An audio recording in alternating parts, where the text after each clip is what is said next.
Bonjour à vous et bienvenue dans le 192e épisode de votre podcast Le Buller, le podcast qui va vous donner envie de lire de la bande dessinée. Le Buller vous propose toutes les 2 semaines de retrouver en une vingtaine de minutes 7 albums de bande dessinée qui viennent de sortir en librairie et que je prendrai le soin de vous présenter.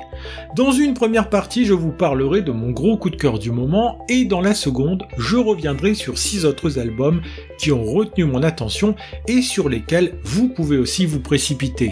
Au sommaire de ce nouvel épisode, je commencerai par vous parler en détail de l'album Les Mémoires de la Shoah, adaptation en bande dessinée de la série d'articles d'Annick Cogent par Théa Roseman au scénario, Tamia Baudouin au dessin, et c'est édité chez Dupuis sous le label Air Libre et dans une collection dédiée aux gagnants du prix Albert Londres. Dans l'ordre, la seconde partie sera consacrée aux 6 albums suivants, Mon ami Kim Jong-un, album captivant que Kam-suk Jandri Kim consacre au dictateur nord-coréen afin de comprendre qui il est, un titre édité chez Futuropolis. Je parlerai ensuite de Fan Man, adaptation singulière du roman de William Koswinkel que l'on doit au duo Getz au scénario et Julien Monnier au dessin, le duo de la série RIP qui signe ce nouvel album aux éditions Petit à Petit. J'aborderai ensuite la sortie de l'album Les Jardins Invisibles, un titre touchant et personnel que l'on doit à l'auteur Alfred pour un album sorti aux éditions Delcourt. Il sera temps ensuite de vous parler de Première Dame, titre qui nous entraîne dans les coulisses du pouvoir, que l'on doit au scénario de Didier Tronchet, au dessin de Jean-Philippe Perrault, et c'est sorti chez Glénat dans la collection Millefeuille. Je vous présenterai aussi Anzuelo, titre pour le moins singulier que l'on doit à l'autrice espagnole Emma Rios, un album sorti récemment aux éditions 404 Graphiques. Enfin, je terminerai par la réédition en version colorisée dans son édition d'origine du Lotus Bleu, la 5e aventure de Tintin que l'on doit à Hergé et qui est édité chez Casterman en collaboration avec les éditions Moulinsart, 6 albums qui, comme vous l'aurez compris, sont des titres de grande qualité que j'ai adoré découvrir. Voilà pour le sommaire de cet épisode copieux, un épisode que vous pouvez prolonger sur Instagram en découvrant en images ces différents titres, mais vous en découvrirez bien d'autres encore qui ne seront pas présentés ici. Sachez que si vous m'écoutez depuis Spotify, vous pouvez vous précipiter sur l'application pour vous abonner si ce n'est pas déjà fait, mais aussi voter pour votre album préféré parmi les 7 présentés ici. Il me reste à vous souhaiter une très bonne écoute, de belles découvertes et je l'espère aussi, de très bonnes futures lectures.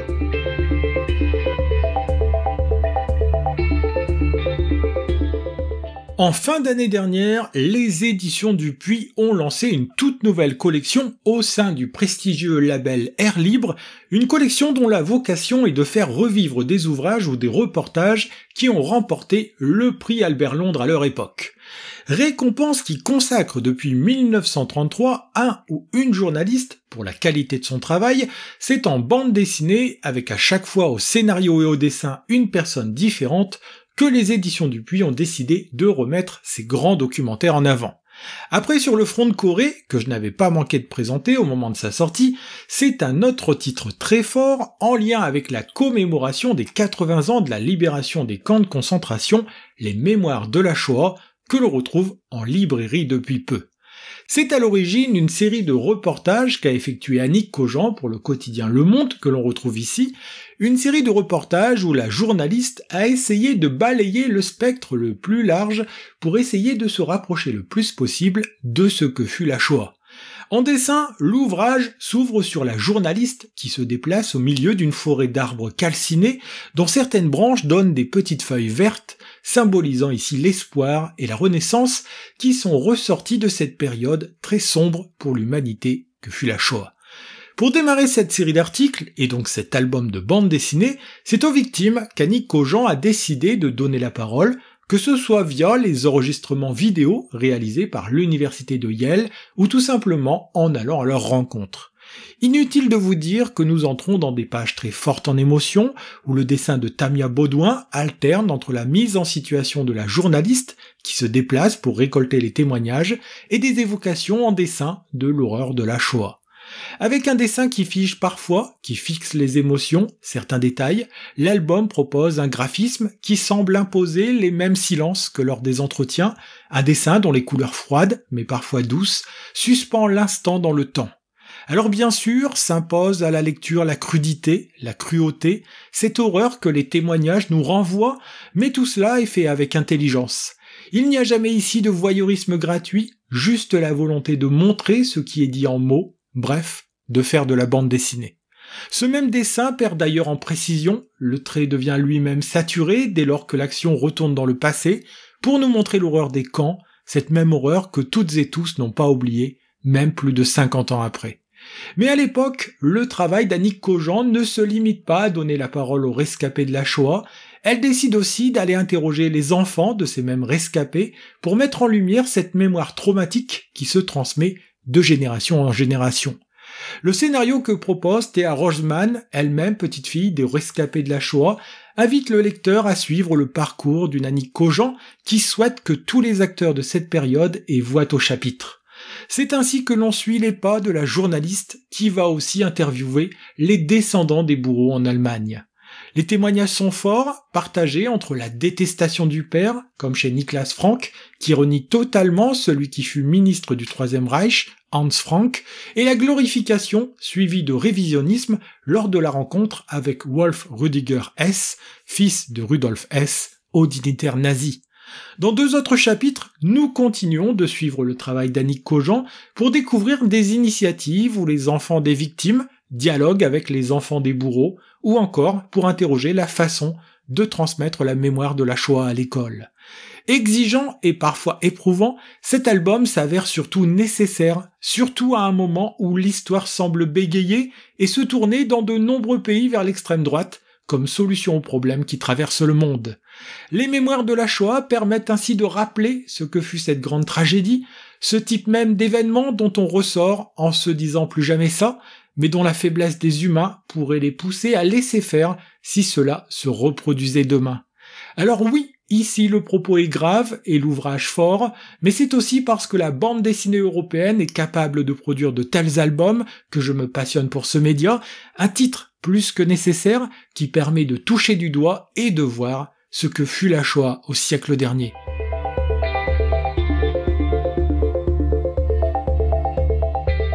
Deuxième partie de ce podcast dans laquelle je vous propose de découvrir plus brièvement 6 albums sortis ces dernières semaines en librairie. C'est en Corée du Nord que l'on va commencer cette revue des sorties avec l'arrivée en librairie du nouvel album d'une autrice dont j'aime toujours autant découvrir le travail, je veux parler de Keum-suk Jeondri Kim. Le nouvel ouvrage en question s'intitule « Mon ami Kim Jong-un » et je n'ai pas besoin de vous préciser que cette bande dessinée fait du leader nord-coréen son sujet central, tout en parlant aussi des rapports entre Coréens du Nord et Coréens du Sud. L'artiste, elle-même d'origine coréenne, vit sur la petite île de Gangwon qui se situe à quelques encablures de la Corée du Nord. Elle est si proche qu'il n'est pas rare que sa tranquillité soit dérangée par les bruits des bombes qui explosent lorsque le Nord et le Sud procèdent à des exercices militaires. Ce bruit fréquent n'est pas sans rappeler que jamais la paix n'a été signée entre les 2 pays et que la guerre peut reprendre à tout moment, d'où l'intérêt de savoir qui est le dirigeant nord-coréen afin d'évaluer cette personnalité qui peut faire repartir les combats à n'importe quel moment. Pays fermé qui entretient le culte du secret, c'est auprès de réfugiés nord-coréens, celles et ceux que l'on appelle les transfuges, que Keum-suk Jeondri Kim va mener son enquête pour percer à jour celui qui est à la tête de son pays depuis 2011. Après être revenu brièvement sur l'arbre généalogique du dictateur, en prenant le temps de présenter plus en détail son père, Kim Jong-il, à qui il a succédé, il est temps de découvrir les différentes facettes du fils via une série d'entretiens. À noter que parmi les personnalités qui ont bien voulu répondre à l'autrice pour dresser un portrait fidèle de Kim Jong-un, nous retrouvons l'ancien président de la Corée du Sud, Moon Jae-in, qui revient entre autres sur sa rencontre avec le chef d'État nord-coréen à Panmunjom en 2018. Autre rencontre marquante qui s'intéresse au sujet des purges qui ont suivi l'accession au pouvoir de Kim Jong-un, celle de Chung Seong-chang qui parle de l'exécution de Yang Song-taek, l'oncle du dictateur à qui l'on reproche des faits de corruption et de mauvaise moralité. Il est donc passionnant de se plonger dans ce récit raconté à la première personne où l'intime, la vie en Corée du Sud avec un mari français, se voit mélanger avec l'histoire de celui qui est à la tête du pays ennemi, avec qui hier la Corée du Sud ne formait qu'un seul et même peuple. en déployant 2 couleurs, un bleu ciel quand il s'agit de la Corée du Sud et un mauve quand on parle du Nord. L'autrice permet ainsi de s'y retrouver facilement en dépit de tous les intervenants qui apportent leur témoignage au sein de ce titre. Le trait fin et délicat donne beaucoup de personnalité à l'ensemble, on suit certains destins comme celui de Pépino avec émotion, tant on ressent toute l'implication personnelle qui se dégage aussi de cette bande dessinée qui aborde en réalité de nombreux sujets. Comme toujours avec Kom Suk-Jandri Kim, on passe un très bon moment de lecture, l'album est comme toujours aussi édité chez Futuropolis, et vous retrouverez les 288 pages de cet ouvrage passionnant en librairie, car le titre est sorti le 15 janvier dernier. Changeons totalement d'univers et même de continent pour découvrir en bande dessinée l'adaptation du roman Fanman sous-titré L'homme au ventilo de William Kotzwinkle par le duo Getz et Julien Monnier, celui-là même à qui l'on doit la superbe série RIP. C'est dans un univers totalement loufoque que nous plonge cette histoire qui s'écrit à la première personne, dans laquelle nous allons y suivre un drôle de personnage qui répond au nom de Horst Bad Ortiz. Quand on le découvre en direct du Lower East Side, le gaillard a du mal à ouvrir un œil pour sortir de son sommeil, et après nous avoir fait le tour du propriétaire, il s'affale de nouveau sur son matelas crasseux pour se rendormir. Dire que l'appartement, ou plutôt la turne, pour reprendre l'expression de Bad Ortiz, est dans un état lamentable serait un euphémisme, tant ce logement est un amoncellement d'objets, de crasses et de cafards qui vivent en compagnie du locataire des lieux. Avec ce nez pointu et bossu, cette barbe touffue et ce regard perçant, Horst Bad Ortiz promène sa silhouette à longueur de journée dans les rues d'une ville, de New York, qui est comme le second personnage de cette histoire, où l'humour se mêle à l'absurde. Si Bad Ortiz arpente ainsi les rues de Big Apple, ce n'est pas tant pour se rendre au travail, on imagine d'ailleurs très mal ce hippie réussir à tenir un emploi plus de 30 minutes, mais c'est pour finir de recruter les chanteuses, ou plutôt les poulettes, qui viendront faire partie de sa chorale. Ainsi, tous les jours, il donne rendez-vous à son chœur, en l'église de Sainte Nancy, pour faire répéter celles qui viendront jusqu'à lui, et elles sont nombreuses, pour faire partie de la chorale de l'amour, dont un concert où chaque chanteuse sera armée d'un ventilo est prévu prochainement. Voilà donc l'histoire à la fois barrée et en même temps tendre et poétique que s'est donné pour mission d'adapter Getz ici, et sans avoir lu le roman d'origine, on passe avec cet album un très bon moment de lecture. Comme sur la série RIP, Julien Monnier entraîne le lecteur dans cet univers en affublant son personnage d'une identité forte et en accompagnant le lecteur avec de nombreux détails dans son dessin, dans ce joyeux bordel, que ce soit dans la tête du personnage comme dans son environnement. Fumant des pétards en permanence et commentant sa vie en même temps qu'elle se déroule, on s'amuse à se laisser guider dans cette aventure sans queue ni tête, dont les belles couleurs qui flirtent entre le rétro et le pop finissent de rehausser le dessin. Ce sont les éditions Petit à Petit qui publient cet ouvrage sorti le 22 janvier dernier, un titre qui est une douce plongée dans le New York psychédélique des années 70, dont l'atterrissage se fait en douceur. Avec Les Jardins Invisibles, l'auteur d'origine italienne Alfred fait un petit pas de côté et profite d'un album plus intimiste au format carnet de croquis pour laisser une trace et nous parler aussi de qui il est profondément. Celui qui depuis sa naissance déclare aimer lire, dessiner et se promener se raconte en une multitude de petits récits dessinés qui ne se suivent pas forcément d'un point de vue chronologique, mais plutôt d'un point de vue émotionnel et personnel. Ce sont souvent des histoires issues des carnets de croquis qu'il embarque avec lui en permanence, des petits instants fugaces d'une vie de 48 ans qu'il avait envie de poser sur le papier afin qu'elle ne disparaisse jamais. Car à travers ces différents récits se dégage une sorte d'autobiographie de l'intime, le portrait d'un homme et d'un artiste dont les certitudes sont toujours scrutées de près par ses doutes. À travers des histoires qui dépassent rarement la dizaine de pages, il nous parle de la relation avec sa fille, de son grand-père avec qui il allait pêcher, d'un atelier de dessin à Djibouti où il apprendra à distance que sa femme est enceinte, ou encore du rapport qu'il entretient avec le dessin. Ce n'est d'ailleurs pas un hasard si Les Jardins Invisibles, joli titre qu'il a choisi à cet album, démarre par une histoire qui se déroule en 2021 à Naples, où il doit se rendre sur le tournage du film Come Prima, qui adapte l'une de ses bandes dessinées. À l'arrière d'un taxi, en compagnie de sa fille, il ne retrouve plus le lieu du tournage quand cette dernière décide de prendre l'initiative d'arrêter le taxi et sortir pour l'entraîner 300 mètres plus loin sur le lieu en question. Cette émouvante scène où le père s'efface derrière la fille fait écho à cette fois où il est allé pêcher avec son père et son grand-père et que ce dernier a monté sa canne à pêche à l'envers, chose qui a fait rire Alfred avant de comprendre que c'était les prémices d'Alzheimer. Car là est tout le projet de l'auteur qui a posé 3 ans de sa vie ses valises à Venise, ville qui l'a marqué, fixé pour l'éternité ces instants fugaces mais ô combien précieux qui mis bout à bout font une existence en plus de faire un joli livre. Le dessin est d'ailleurs plus dépouillé qu'à l'ordinaire, pris sur le vif, mais il retranscrit bien toute l'émotion qui a accompagné Alfred sur chacun de ses moments, sur chacune de ses expériences de vie. Lumineux, tendre, poétique, positif, il y aurait tant de choses à dire sur ce petit livre qui ressemble tellement à son auteur, un album qui fait aussi écho à certaines histoires personnelles que l'on a pu vivre nous aussi. Ce sont les éditions Delcourt sous la collection Shampoing qui sont à l'origine de ce petit ouvrage, un ouvrage pour lequel Lewis Trondheim, directeur de cette collection, n'est pas étranger et il en est remercié à la fin de celui-ci. C'est dans les coulisses du pouvoir que nous entraîne le coup de cœur suivant, Première Dame, un album savoureux que signe Didier Tronchet au scénario, accompagné ici par Jean-Philippe Perrault en ce qui concerne la partie dessin. Ancien rugbyman et homme du terroir, Thierry Langlois est devenu président de la République, un président en perte de vitesse alors que les futures présidentielles auront lieu dans moins d'1 an.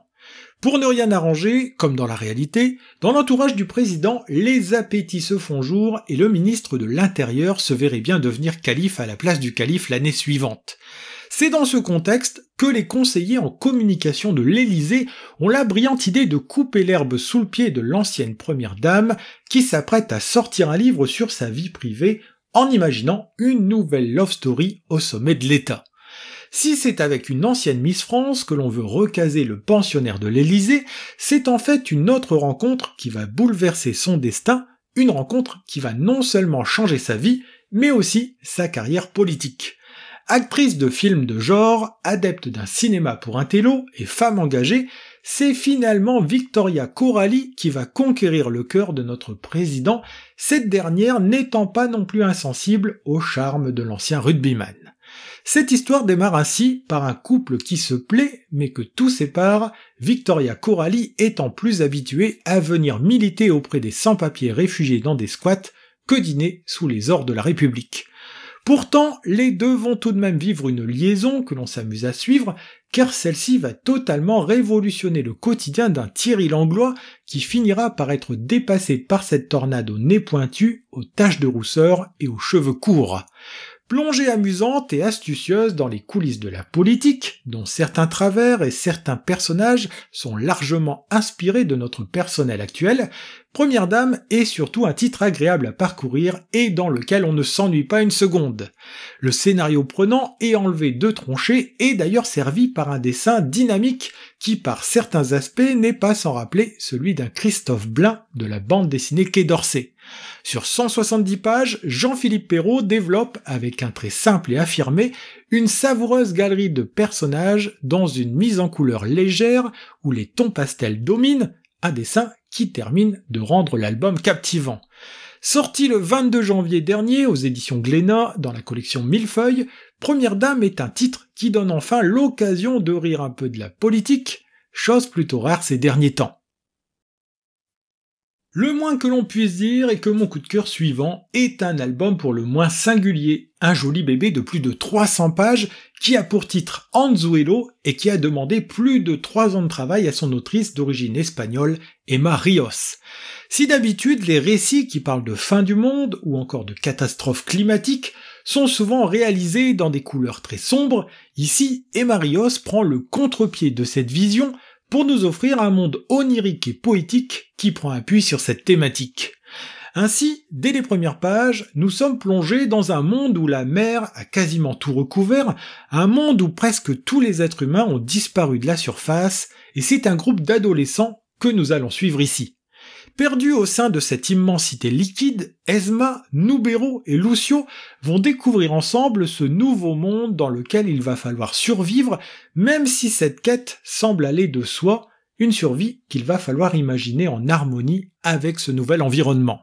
Après une brève introduction où l'on voit justement l'ancien monde sombrer sous les flots, place est faite à ce nouveau quotidien qui sera rythmé par la découverte de nouvelles facultés qui semblent se développer chez les jeunes gens depuis que les flots ont tout recouvert. Des branchies chez l'un pour mieux respirer sous l'eau, la faculté de se changer en cormoran pour survoler le monde et attraper des proies qui serviront à nourrir chez l'autre, voilà comment ces survivants vont réussir à s'acclimater à ce nouveau monde qui peut paraître hostile en apparence. Dans ce nouvel univers, les trois enfants ont pour l'intuition qu'ils doivent ne faire qu'un avec les différents éléments présents, se refusant ainsi de tuer des animaux pour les consommer, ce qui n'est pas sans conséquence sur un quotidien où la faim se fait souvent sentir.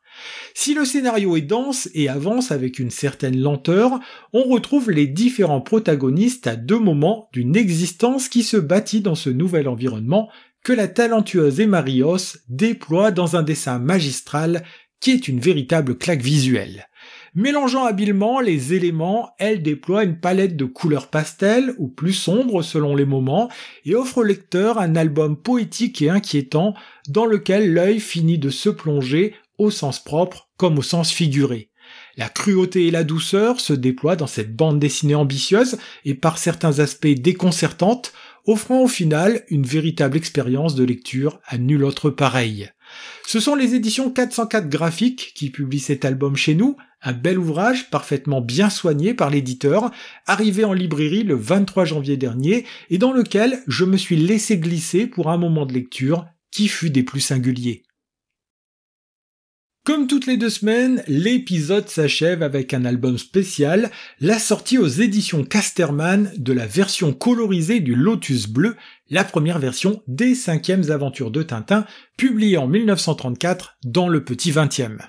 Bien entendu, la sortie d'un album des aventures de Tintin est un événement en soi. Ici, il n'est pas question de nouveauté à proprement parler, puisque le Lotus Bleu est une histoire bien connue de tous les amateurs du jeune reporter et de son chien Milou. Après une introduction d'une 20aine de pages, qui permet de donner des informations sur le contexte de la sortie de cet épisode, place à l'histoire avec sa pagination d'origine et son dessin tel qu'il a été découvert par les premiers lecteurs dans les années 30. On y découvre par exemple que pour ce nouvel album, Hergé a essayé de ne pas tomber dans les clichés que les Occidentaux pouvaient avoir sur les Chinois afin d'offrir à son public une vraie plongée dans cette culture. C'est à cette époque qu'il rencontre d'ailleurs quelqu'un qui va avoir un impact dans sa vie, un certain Chang Chong-jen qui va nourrir sa connaissance de la Chine avec qui il va se lier d'amitié. Présent au sein de l'album sous les traits d'un jeune homme qui répond au prénom de Chang et que Tintin sauve d'une noyade certaine dans le Yangtze-Kiang, le personnage reviendra quelques années plus tard dans le célèbre album Tintin au Tibet. Le Lotus Bleu, quant à lui, vient prendre la suite des cigares du pharaon et entraîne notre jeune reporter en Chine où il doit enquêter et déjouer un sombre réseau de trafiquants d'opium que dirige un certain Monsieur Mitsuhirato, un japonais.